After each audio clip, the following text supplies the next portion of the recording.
성도 여러분, 오늘 하나님 말씀 예레미야서 20장 7절에서 18절입니다. 예레미야서 20장 7절에서 18절.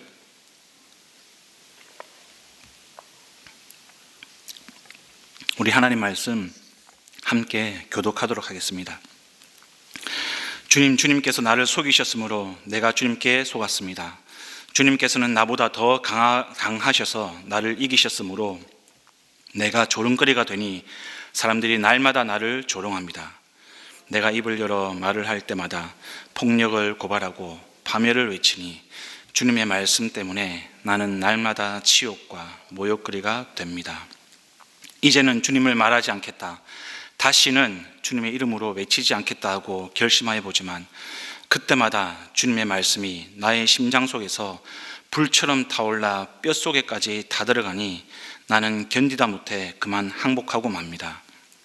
수많은 사람이 수근거리는 소리를 나는 들었습니다.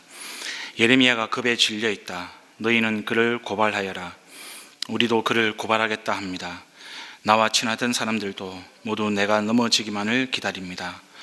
혹시 그가 실수를 하기라도 하면 우리가 그를 덮치고 그에게 보복을 하자 합니다. 그러나 주님은 내 옆에 계신 힘센 용사이십니다. 그러므로 나를 박해하는 사람들이 힘도 쓰지 못하고 쓰러질 것입니다. 이처럼 그들이 실패해서 그들은 영원히 잊지 못할 큰 수치를 당할 것입니다. 만군의 주님은 의로운 사람을 시험하시고 생각과 마음을 감찰하시는 분이십니다. 내 억울한 사정을 주님께 아뢰었으니 주님께서 그들에게 내 원수를 갚아 주십시오. 내가 그것을 보기를 원합니다. 주님께 노래하여라. 주님을 찬양하여라. 주님께서는 억압받는 사람들을 악인들의 권세에서 건져주신다.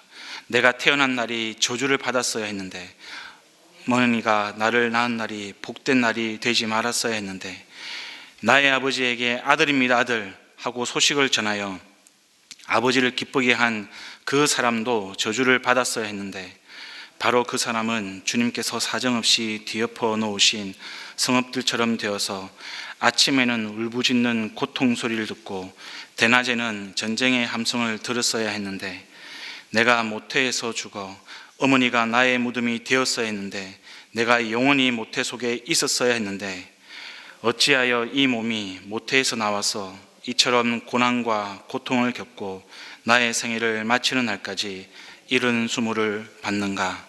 아멘.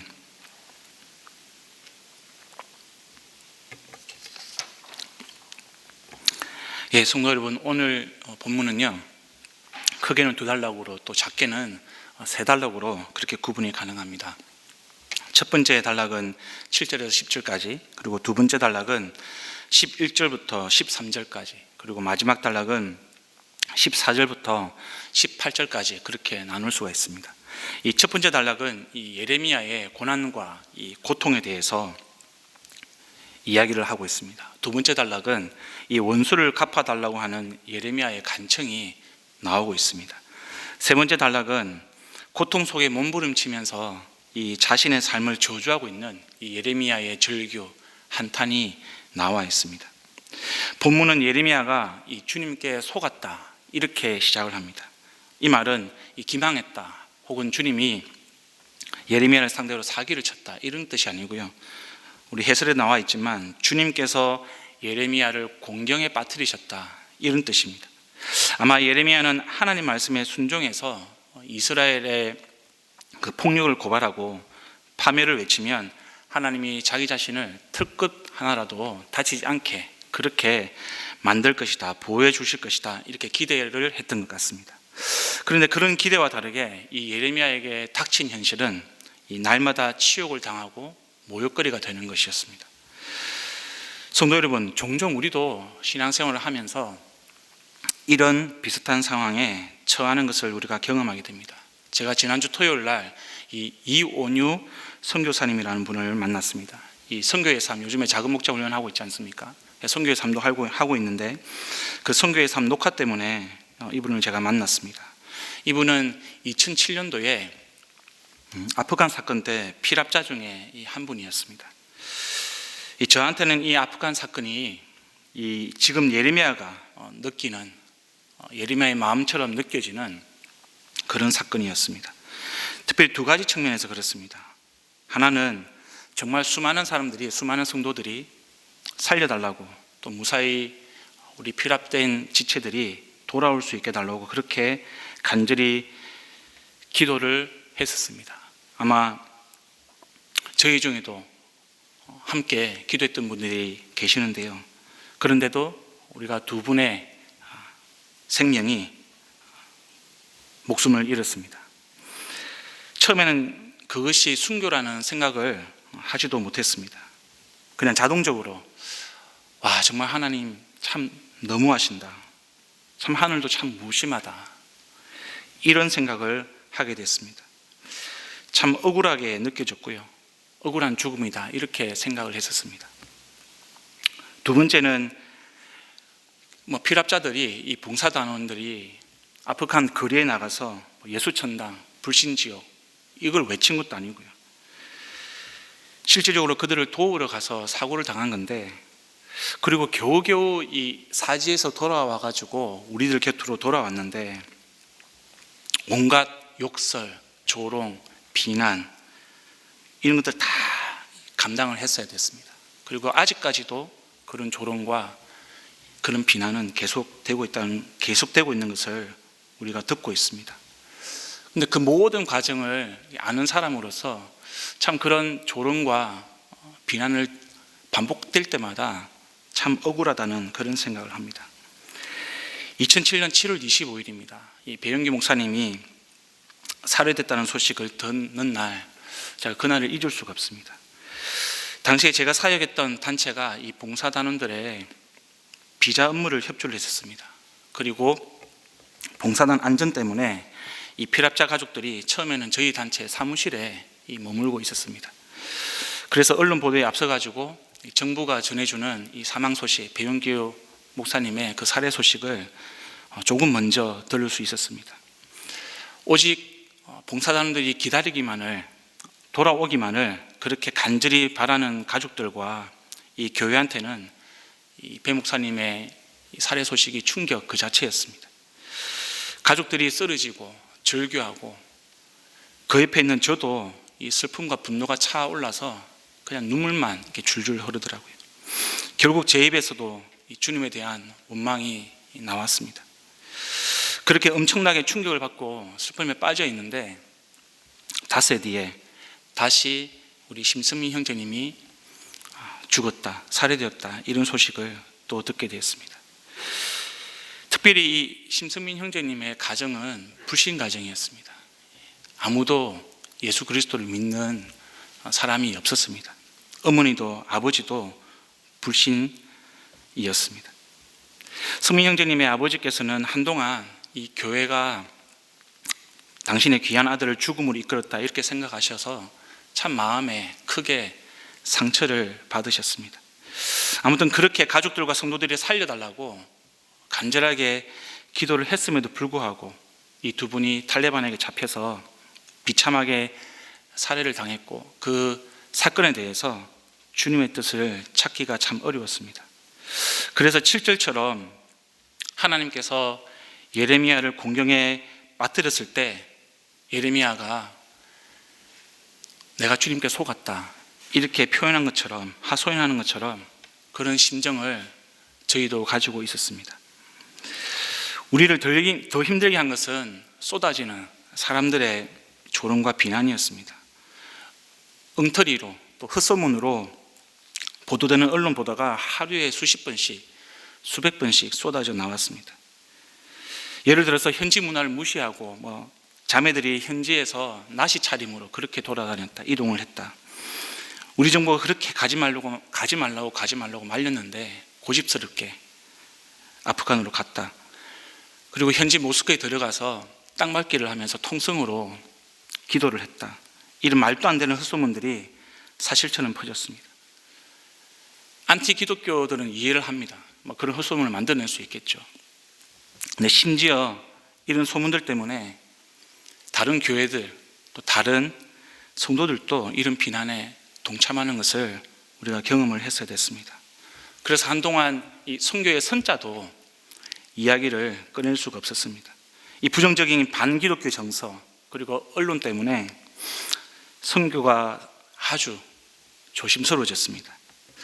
오히려 반대로 피랍과 죽음이 발생을 하고 또 욕먹는 그런 상황이 계속 이루어지다 보니까 마음이 굉장히 어려웠습니다. 9절에 나타나는 예레미야의 마음처럼 우리의 기도를 들어주지 않는다라는 그런 느낌을 강하게 받았습니다. 하나님한테 주님이 도대체 이게 뭔가요? 이런 원망이 나오는 그런 우리의 모습을 보게 되었습니다. 성도 여러분, 그런데 우리가 예레미야의 오늘 반응에서도 알 수 있듯이 이런 우리의 원망, 우리가 신앙생활을 할 때 나타나는 하나님께 쏟아놓는 하소연, 이런 우리의 모습은 악한 것이 아닙니다. 오히려 자연스러운 반응입니다. 사람이 애매히 고난을 당하면 느낄 수 있는 그런 감정입니다. 그래서 우리는 이것에 대해서 너무 심하게 우리 스스로를 자책할 필요는 없습니다. 그런데 중요한 것은요, 정말 중요한 것은 이런 감정을 느낄 때 우리가 취하는 태도입니다. 이 감정에 그대로 머무른다든지 혹은 이 감정에 우리가 매몰된다든지 그래서 우리의 신앙의 방향을 잃어버린다면 그것은 주님이 원하시지 않는다는 거죠. 그것은 주님께서 우리에게 의도하는 바가 아니라는 겁니다. 우리는 거기서 한 걸음 더 좀 나아갈 필요가 있습니다. 11절과 13절을 보시면 우리가 그것을 잘 알 수 있습니다. 예레미야는 11절부터 13절까지 보이는 반응이 자기 자신이 주님에 대한 원망, 서운한 감정을 가질 때, 또한 주님의 말씀에 우리가 순종하고 정의를 헤맸음에도 불구하고 오히려 모욕과 수치를 당할 때 그는 그 단계에 머무르지 않고 그 다음 단계로 나아가는 것을 우리가 볼 수가 있습니다. 그게 뭐냐면 바로 주님을 바라보는 것입니다. 예레미야는 자기 옆에 계시는 힘센 용사 우리 주님을 바라보고 있습니다. 대적을 물리치시고 우리의 생각과 마음을 감찰하시고 억울함을 풀어주시고 원수를 갚아주시는 주님께 간구하고 또 주님을 찬양하는 예레미야의 모습을 우리가 볼 수 있습니다. 성도 여러분, 저는 힘들고 어려운 상황에 있는 성도님들이 있으면 종종 이런 고민을 하곤 합니다. 우리가 쓰러지더라도 십자가 아래에서 쓰러져야 합니다. 우리가 신앙생활을 하다가요, 쓰러질 수 있습니다. 연약해서 혹은 죄에 걸려서 넘어질 수 있습니다. 우리가 기진맥진해서 번아웃되어서 믿음의 경주에서 이탈하고 또 넘어질 수 있습니다. 그런데 중요한 것은 저와 여러분이 쓰러지는 곳이 다른 사람이거나 혹은 다른 장소이거나 그것이 아니라 우리가 쓰러지는 그곳은 바로 십자가 아래여야 한다는 것입니다. 넘어지더라도 그곳이 우리의 주님의 품 안이어야 한다는 사실을 우리가 꼭 기억을 해야 합니다. 예레미야는 이것을 9절에서 주님께 항복한다 이렇게 표현을 하고 있습니다. 다른 곳이 아니라 십자가 아래에서 쓰러진다. 넘어지더라도 주님 품 안에서 우리가 넘어진다. 넘어지더라도 주님 쪽으로 넘어진다. 주님께 항복한다. 이것은 서로 다른 표현이지만 의미는 동일한 의미입니다. 그런데 우리가 이것을 위해서는 한 가지 더 기억을 해야 합니다. 9절에 나옵니다. 우리 주님의 말씀이 우리 심장에 있어야 한다는 사실입니다. 위기가 닥칠 때 우리의 영혼이 살아나려면 주의 말씀이 우리의 심장 가운데 있어야 합니다. 그래서 우리가 평소에 말씀을 가까이 하는 것, 평소에 통독하고 큐티하고 설교 듣는 것, 이것을 우리가 가볍게 생각해서는 안 됩니다. 평상시의 말씀 생활, 평상시에 우리가 말씀을 대하는 태도가 위기가 닥쳤을 때 우리가 어떻게 반응해야 할지를 결정하는 시금석입니다. 세상에 있는 책을 대하듯이 그렇게 하지 마시고요. 정말 말씀을 생명처럼 가까이 하시기를 바랍니다. 그럴 때 우리가 쓰러지는 원인과 현상이 같을지라도, 너도 쓰러지고 나도 쓰러지고 우리 모두 쓰러질지라도 쓰러지고 난 다음에 누리는 결과는 다른 은혜, 다른 모습으로 나타난다는 사실을 꼭 기억하시기를 바랍니다. 저는 개인적으로 오늘 본문이 이 13절에서 딱 끝났으면 좋겠습니다. 14절 이후에는 없었으면 하는 그런 생각을 하게 됐습니다. 아니면 이 두 번째 단락과 세 번째 단락이 서로 위치가 바뀌었으면 더 좋았을 텐데 라는 생각을 하게 됐습니다. 왜냐하면 당황스럽게도 14절부터 다시 또 반전이 일어납니다. 예레미야는 자신이 당하는 고통과 고난과 수모 때문에 자기 생일을 저주하고 있습니다. 자기 출생을 알린 사람까지도 저주하는 모습을 보이고 있습니다. 태어나지 말았어야 된다. 어머니 복중에서 내가 죽었어야 된다. 그렇게 스스로 저주하고 있습니다. 오히려 앞에 나온 원망보다도요, 강도가 더 셉니다. 자기의 생일과 생명을 저주한다는 것은 그 생명을 주신 하나님께 그 예레미야의 원망이 얼마나 큰 것인지를 우리가 알 수가 있는 것입니다. 여러분 가지고 있는 큐티책 본문 옆에 해설을 보시면 여기에 대해서 오히려 예레미야의 이런 저주와 원망이 역설적으로 예레미야의 진정성을 보여준다, 이렇게 설명을 하고 있습니다. 하나님을 향한 이런 탄식과 절망이 오히려 하나님이 우리와 가장 가까이 있다는 것을 보여주는 것이라고 그렇게 설명을 하고 있습니다. 여기에 보충해서 저는 이렇게 설명도 가능할 것입니다. 앞에 단락과 연결해서 보면 십자가 아래에서 쓰러지는 사람, 주님 품으로 넘어지는 사람, 주님께 항복하는 사람은 고통과 고난과 수모를 당하더라도, 그래서 이 반복되는 절망과 원망 가운데 있다고 할지라도 결국은 하나님께서 항상 그 사람 옆에 계시기 때문에, 우리가 하나님 손 안에 있기 때문에 안전한 겁니다. 회복된다는 겁니다. 우리가 그것을 믿어야 한다는 사실을 꼭 기억하시길 바랍니다. 이것을 우리에게 잘 보여주시는 분이 바로 예수님입니다. 십자가를 지시기 전에 겟세마네 동산에 예수님이 올라가셨습니다. 그리고 기도하셨습니다. 그리고 십자가 위에서 절망을 부르셨던 그 예수님의 모습을 통해서 우리는 이 사실을 확인할 수가 있는 것입니다. 먼저 마태복음 26장 38절에서 39절에 보면 겟세마네 동산에서 기도할 당시의 예수님의 말씀을 우리가 꼭 기억을 해야 합니다. 그때 예수님께서 그들에게 말씀하셨다. 내 마음이 괴로워 죽을 지경이다. 너희는 여기에 머무르며 나와 함께 깨어 있으라. 예수께서는 조금 더 나아가서 얼굴에 땅에 대고 엎드려 기도하셨다. 나의 아버지, 할 수만 있으시면 이 잔을 내게서 지나가게 해 주십시오. 그러나 내 뜻대로 하지 마시고 아버지의 뜻대로 해 주십시오. 십자가 위에서 부르짖던 예수님의 말씀은 무엇입니까? 마태복음 27장 46절입니다. 3시쯤에 예수께서 큰 소리로 부르짖어 말씀하셨다. 엘리 엘리 라마 사박다니, 그것은 나의 하나님 나의 하나님 어찌하여 나를 버리셨습니까? 라는 뜻입니다.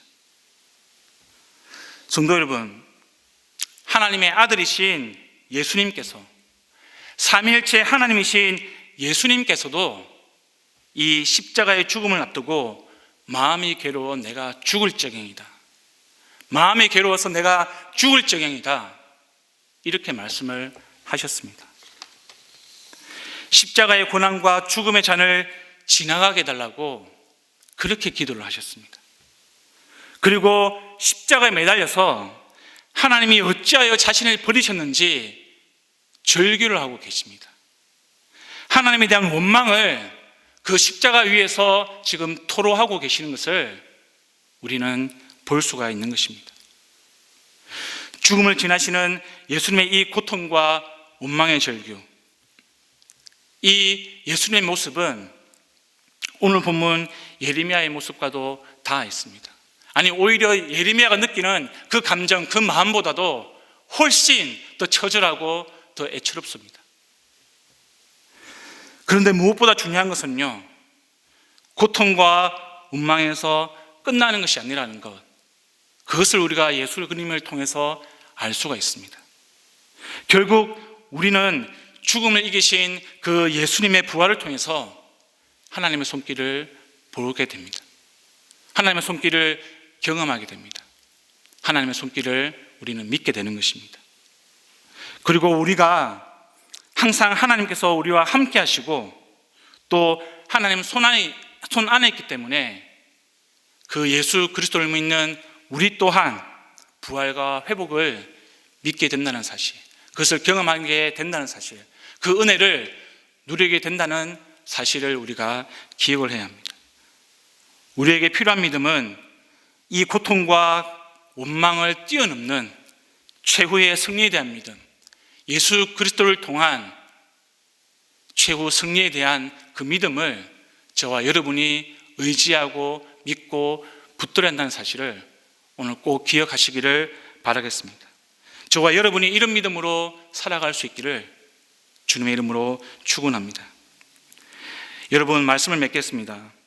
우리는 예레미야를 통해서 우리가 믿음으로 말씀에 순종하지만 우리의 기대와 다르게 우리가 고통과 조롱 가운데 빠져들 수 있음을 우리는 볼 수 있습니다. 그래서 마치 우리가 하나님께 속은 것 같고 우리가 하나님께 원망을 할 수도 있습니다. 이런 반응은 자연스러운 겁니다. 그러나 그렇다고 해서 거기에 머물러서는 안 됩니다. 한 걸음 더 나아가야 됩니다. 우리가 넘어지고 쓰러지더라도 십자가 아래 주의 품 안에 쓰러져야 한다는 사실을 다시 한번 기억해 주십시오. 이것은 주의 말씀이 우리의 심장 안에 있을 때 가능하다는 사실도 우리가 기억을 해야 합니다. 무엇보다도 고통과 원망 가운데 우리에게 필요한 믿음은 바로 원망과 죽음을 넘어서 부활하신 예수님처럼 최후 승리를 얻는 자들이 바로 우리라는 사실을 우리가 믿고 또 의지하고 그 믿음 가운데 굳건하게 살아갈 수 있기를 주님의 이름으로 축원합니다. 이 시간 우리 함께 말씀을 기억하면서 기도했으면 좋겠습니다. 말씀을 나눴는데 이 말씀 가지고 말씀 붙들고 함께 기도하겠습니다. 두 번째로 오늘은 교회를 위해서 기도하는 날입니다. 여러분, 우리 은혜샘물교회가 코로나의 위기를 잘 이겨내면서 가정교회의 본질, 영혼 구원하여 제자 삼는 일에 온 힘을 기울일 수 있는 그런 교회 될 수 있도록 도와주시옵소서.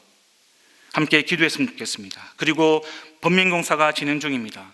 차질 없이 진행되고 또 안전한 교회, 안전한 학교 되어서 우리 성도님들이 신앙생활 할 때에 어려움 없도록, 안전에 문제가 없도록 함께 교회를 위해서 기도해 주시기를 바라겠습니다. 그리고 가지고 오신 기도 제목 가지고 기도하다고 돌아가시겠습니다. 기도하시겠습니다.